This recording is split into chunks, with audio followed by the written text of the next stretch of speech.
အားလုံးပဲမင်္ဂလာပါဗျာရန်ကုန်မြို့ရဲ့စိတ်ငြိမ်ရက်ွက်တစ်ခုကဟာနန်လိုက်တိုက်ခန်းအိုကြီးတစ်ခုထဲမှာဒီဖြစ်ရလေးဟာစတင်ခဲ့ပါတယ်ဇလန်ရဲ့အစမှာညနေတကောင်ရန်ချိန်အပြင်မှာမိုးဖွဲဖွဲလေးရွာနေပြီးဒီတိုက်တန်ကတဝူးဝူနဲ့ကြောက်စီရကောင်းညီဟင်းနေပါတယ်မောင်ဖုံးမီခန်းကတော့စပွဲပေါ်မိရင်လေးကိုဖွင့်ကအတန်ကိုခတ်အုပ်အုပ်နဲ့အေးအေးလေးအခုလိုဖပြနေပါလေဒီညတော့မင်းတို့၃ယောက်အိမ်မပြန်လာသင့်ဘူးတဲ့တိုက်ခန်းဟောင်းမပဲ့တင်တယ်မြောက်ည12နာရီတိတိမီးဖို့ကြောင့်ကတစ်ဖက်ဖက်နဲ့ငြိမ်ချင်းတလို့ဖြစ်နေတဲ့အချိန်အဲကန်အချင်းလေးထဲမှာမောင်ဖုံးမင်းခန့်ကစာအုပ်ကိုတင်းတင်းစုပ်ကင်ပြီးအတန်းကိုတူတူလေးနဲ့စတင်ဖပြလိုက်ပါတယ်ဒီညတော့ဒီခန်းလေးမှာငါတို့၄ယောက်တည်းရှိရမဟုတ်ဘူးစီသူဟင်းကအတန်းကိုတုံတုံရင်ရင်နဲ့ခဏလေးပုံမင်းအဲ့ဒီလိုအတန်းကြီးနဲ့မပတ်ပါနဲ့လားကွာငါတကယ်ကြောက်လာပြီလားမဖို့အမမီးဖို့ကြောင့်နေကိုမီးဖို့ကြောင့်နေကမြန်ထွက်ခဲ့ပါလားခစ်တဲ့တွေကလောင်ပြုံရင်းနဲ့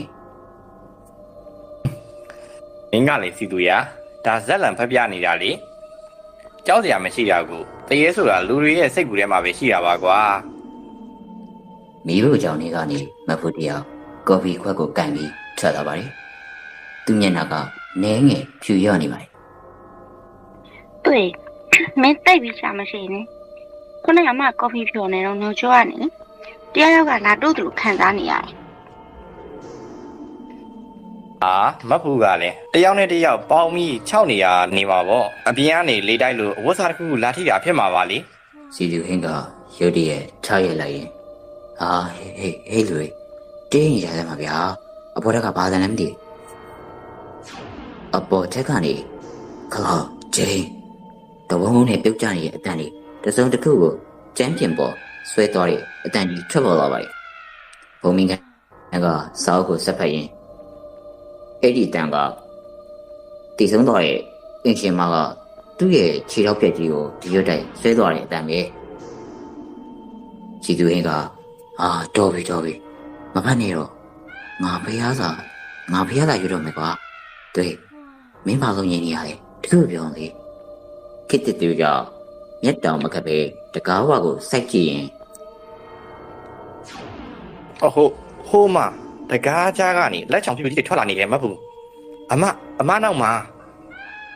မဟုတ်တရားဟေးရင်နေအမလေးတွေ့ဘာမှလဲ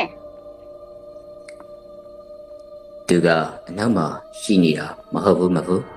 သူကအခုမဖူးရဲ့ပခုံးပေါ်မှာခေါင်းတင်ထားတော့စီသူဟင်းကအမမဟုတ်ဘူးအဲ့ဒါကဘာကြီးလဲညနာကတွေးနေ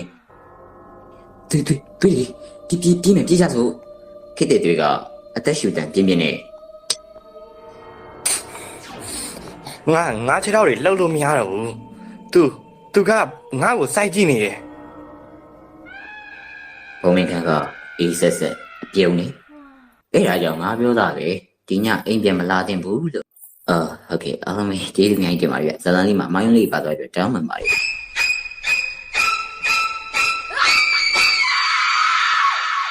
အမောင်တို့ကနေပို့ပြီးလေးလန့်လာလို့ပါပဲကြိုက်ခင်ဟောင်းရဲ့လေကျူရဲမှာတွင်းညီနန့်လို့ဖုံနန့်လို့အနံစိုးတစ်ခုကလွမ်းမှုလာပါတယ်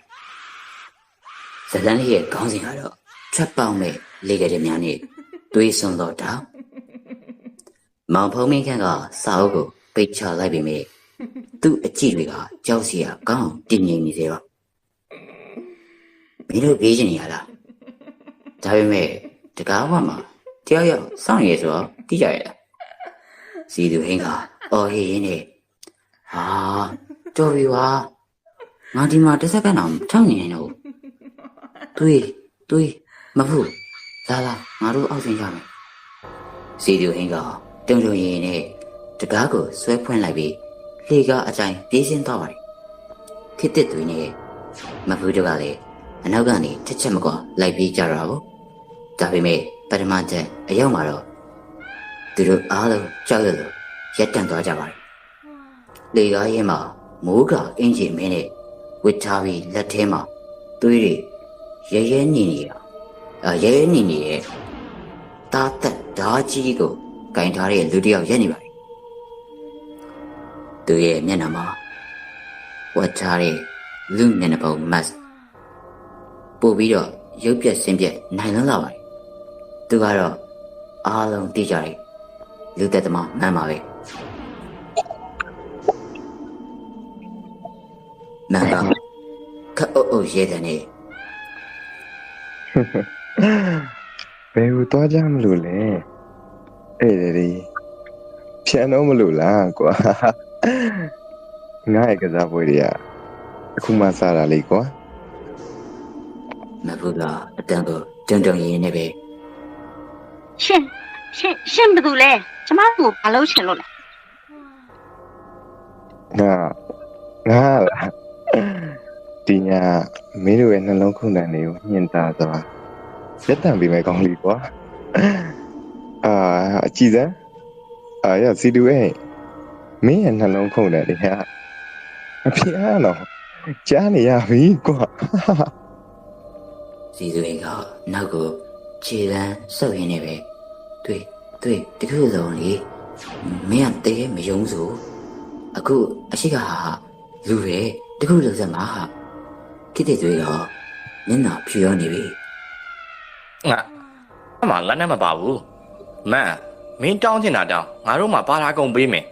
ငါတို့ကတော့လှုပ်ပေးပါကွာ မန်ကဓာတ်ကိုလေကားလက်ရင်နဲ့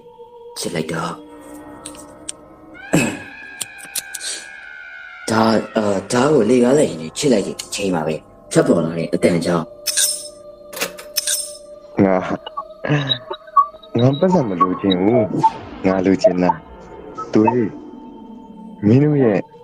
အော်ဟစ်တန်လေးမဟုတ်အမကြီးပဲအခြေဆုံးအော်မလားဒါမှမဟုတ်စီတူဟင်းရပဲအရင်ပဲလား မန်ကဓာတ်ကိုမြောက်ပြီးသူတို့စီကိုတရွေ့တက်လာပါတယ်အဲ့ဒီအချိန်မှာပဲအပေါ်ချက်ကနေဘုံမင်းခန့်ရဲ့အေးဆက်တန်ကြီးကပြန်ထွက်ပေါ်လာပြန်ပါတယ်မန်ကဓာတ်နဲ့တက်မအောင်မင်းတို့ကကြောက်နေရလားမင်းတို့ကနောက်လေလှည့်ကြည့်လိုက်ပါဦးကွာ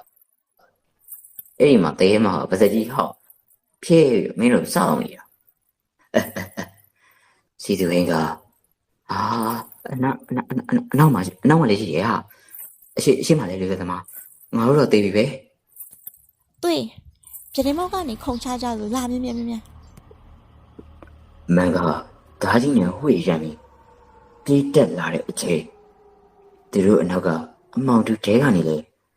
လက်သေးရှိဖြူကြီးကထွက်ပေါ်လာတော့တယ်သူတို့တွေလက်မြောက်နိုင်မှာလားမန်ကတော့ဘသူကိုအရင်ဆုံးဖမ်းမိမှာလေစိတ်ဝင်စားစရာပဲနောက်ထပ်တစ်ပိုင်းမှာပြန်ပြီးဆုံးကြပါမယ်ဗျာ